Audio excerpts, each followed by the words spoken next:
اس دنیا میں جو کچھ بھی کسی کو ملا ہے وہ سوائے دنیا کے ساز و سامان کے اور کوئی اس کی حقیقت نہیں ہے، برتنے کی چیز ہے، استعمال کی چیز ہے۔ اگر کہیں دنیا کی کسی شے کے لیے نگاہوں کے اندر کوئی قدر، اس کی کوئی عظمت، اس کی کوئی محبت، اس کے لیے کوئی طلب، اگر یہ چیز پیدا ہو جائے تو اقامت دین کی جد و جہد کی طرف پہلا قدم بھی نہیں اٹھے گا۔ گاڑی نوک کرے گی، چلنا چاہیں گے آپ جو ہے گیس دے رہے ہیں، گاڑی نہیں چلے گی، اس لیے کہ جب تک ایک انسان کی کیفیت یہ نہ ہو جائے جس کو کہ ایک حدیث میں کہا گیا ہے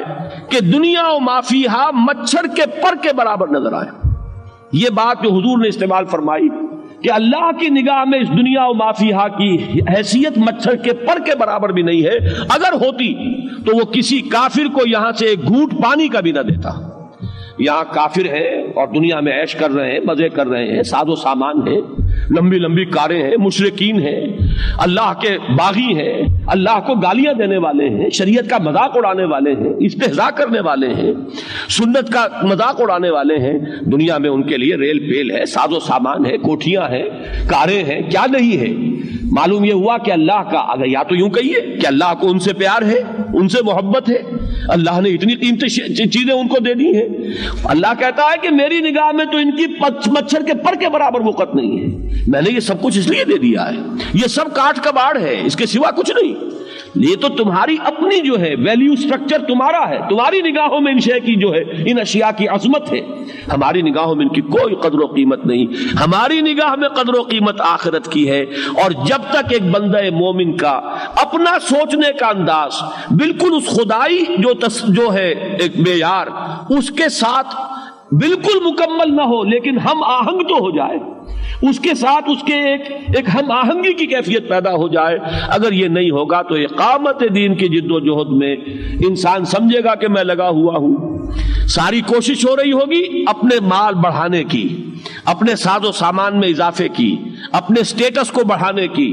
اپنے دنیا کی بیلونگنگز کے اندر اضافہ کرنے کی، اپنی کار کو لمبے سے لمبا کرنے کی۔ صرف یہ ہے کہ جسے آپ ایک کہتے ہیں کہ ایک بائی پروڈکٹ ہے، سائیڈ ایشو ہے، ایک ہابی ہے، ایک دلچسپی ہے، اس کے درجے میں دین کا کوئی کام کر کے آدمی اپنے آپ کو دھوکہ دے رہا ہوتا ہے کہ میں دین کا کام کر رہا ہوں۔ جب تک یہ شکل نہ ہو، دیکھیے اس میں وہ انتہا نہ آ جائے، رہبانیت اسلام میں نہیں ہے، یہ ہر شخص کے اپنے اندر اپنے دل میں جھانکنے کی بات ہے کہ آیا فی الواقع میرے دل میں ان چیزوں کی کوئی قدر ہے یا نہیں۔ استعمال کرنے میں کوئی حرج نہیں۔ فمتاع الحیات الدنیا، اس متاع الحیات الدنیا کے الفاظ میں بھی وہ بات موجود ہے کہ یہ بات نہیں ہے کہ استعمال نہ کرو۔ کسی شخص کو اگر اللہ تعالیٰ نے کار دی ہے اور وہ اس کام اس کے ذریعے سے زیادہ کر سکتا ہے، کوئی حرج نہیں، لیکن اگر کار کی عظمت اور کار کی محبت دل میں آ گئی تو انسان مارا گیا، پھر وہ اس جد و جہد کے کام کا نہیں رہا، اس کے اعتبار سے نکما ہو گیا۔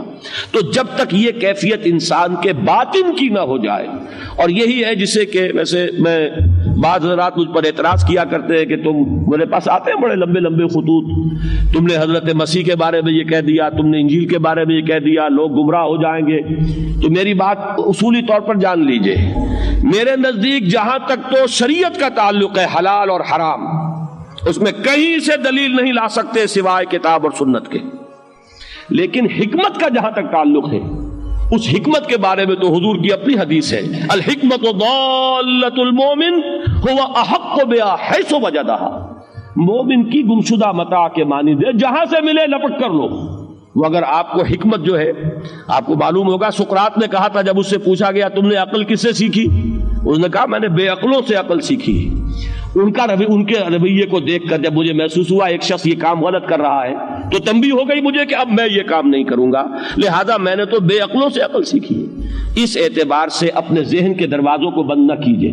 حکمت اگر انجیل میں ہو، حکمت اگر بائبل میں ہو، حکمت اگر اپنشد میں ہو تو مجھے تو کم سے کم ان سے بھی کوئی اعراض و انکار کی بات نہیں۔ تو ایک لفظ اصل میں بیان کرنے لگا تھا جو ہندو فلسفے میں آتا ہے کہ کمپلیٹ ڈیٹیچمنٹ کے معنی کیا ہے؟ اپنے آپ کو مکمل لا تعلق کر لینا۔ ایک لا تعلق ہے دنیا کی لذات سے کنارہ کشی، یہ رہبانیت ہے۔ ایک یہ کہ دلی تعلق اس سے منقطع ہو جائے، جو چیز جائز ذریعے سے، جو چیز اللہ تعالیٰ دے رہا ہے، ایک بالکل نارمل طریقے پر آ رہی ہے، آپ کی جد و جہد تو ہے ہمتن دین کے لیے، لیکن اس کے باوجود اللہ تعالیٰ آپ کو اگر کوئی چیز فراہم کر دیتا ہے تو اس سے استعمال کرنے سے کترانا، یہ رہبانیت ہے۔ اس رہبانیت کی ہمارے دین میں نفی کی گئی ہے، لیکن خود اس کا جویا بن جانا، متلاشی بن جانا، اس کے لیے قدر و قیمت دل میں ہونا، اس کے حصول کی جد و جہد کرنا، یہ وہ چیز ہے کہ اگر یہ کسی درجے میں بھی موجود ہے تو پھر آپ ایک عام مسلمان جو حلال اور حرام پر کاربند رہے، وہ اس درجے میں تو آپ مسلمان رہ سکیں گے، اقامت دین کی جد و جہد نہیں کر سکیں گے۔ اس کے لیے شرط لازم ہے کہ آپ کے ذہن کا، آپ کے سوچ کا، آپ کی نفسیاتی کیفیت جو ہے وہ اس سانچے میں ڈھل چکی ہو۔ فما اوتیتم من شیء فمتاع الحیات الدنیا، جو بھی کچھ تمہیں دیا گیا ہے، اور شیء یہ جو عربی سے دلچسپی رکھنے والے حضرات ہیں ان کی توجہ کے لیے عرض کر رہا ہوں کہ نکرہ التنکیر جو یہاں پر آیا ہے للتفخیم، کہ بڑی سے بڑی شے، بڑی سے بڑی کار، بڑے سے بڑا بنگلہ، بڑی سے بڑی کوئی کاروباری حیثیت، بڑے سے بڑا پولیٹیکل سٹیٹس، کچھ بھی ملا ہو اس کی نگاہوں کے اندر پر کے برابر، مچھر کے پر کے برابر وقت نہیں ہونی چاہیے۔ اگر یہ کیفیت ہوگی تو اقامت دین کی جد و جہد میں تمہارا قدم آگے بڑھے گا، اور اگر یہ نہیں ہے، انہی کی عظمت دل میں بیٹھی ہوئی ہے، انہی کی قدر و قیمت ہے، نگاہیں چکا چوند ہو جاتی ہیں، متاثر ہو جاتا ہے انسان، ایک لمبی سی کار چمکیلی سی زناٹے سے گزری اور اعصاب کے اندر ارتعاش ہو گیا کہ بڑا خوش قسمت ہے یہ شخص، کیا معلوم کہ وہ سب سے زیادہ بدقسمت انسان ہو، اور یہی اس کا دنیاوی جو کہ ساز و سامان ہے، یہی اس کے سانپ اور بچھو بن جانے والے ہیں اس کے قبر میں۔ ہمارا جب تک کہ نقطۂ نظر یہ نہیں بنے گا، میں نے عرض کیا کہ عام شریعت کے اوپر عمل کرنے کی سطح پر تو انسان شاید چل سکے، اقامت دین کی جد و جہد، وہ جد و جہد جو اولو العزم من الرسول کرتے آئے ہیں، وہ جد و جہد جو تاریخ انسانی میں ایک ہی مرتبہ ایک لائف سپین میں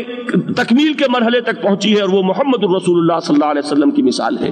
اس جد و جہد کے انسان کام کا نہیں ہے جب تک کہ یہ صورت پیدا نہ ہو جائے۔ اپنے گلے انسان گریبان میں جھانکے، کسی اور کو نہ اس پیمانے پر ناپنا شروع کیجیے گا۔ یہ سارا انٹروسپیکشن کے لیے ہے، درون بینی کے لیے ہے، اپنے اندر جھانکنے کے لیے ہے۔ فما اوتیتم من شیء فمتاع الحیات الدنیا وما عند اللہ خیر وابقی للذین آمنوا وعلی ربہم یتوکلون،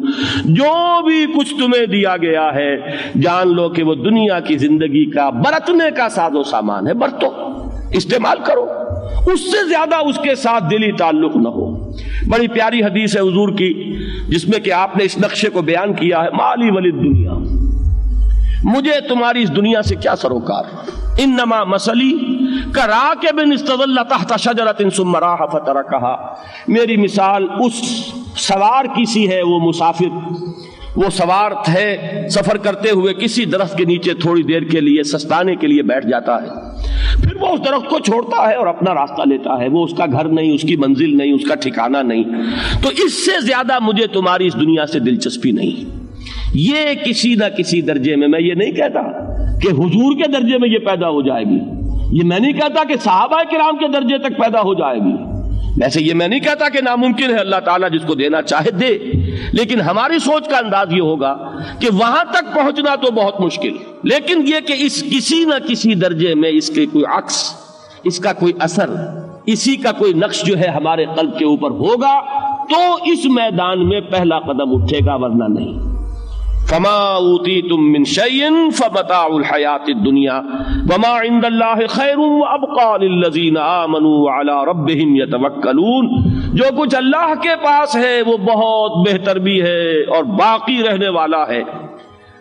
کن کے لیے؟ جو ایمان لائیں اور اپنے رب پر توکل کرتے ہیں۔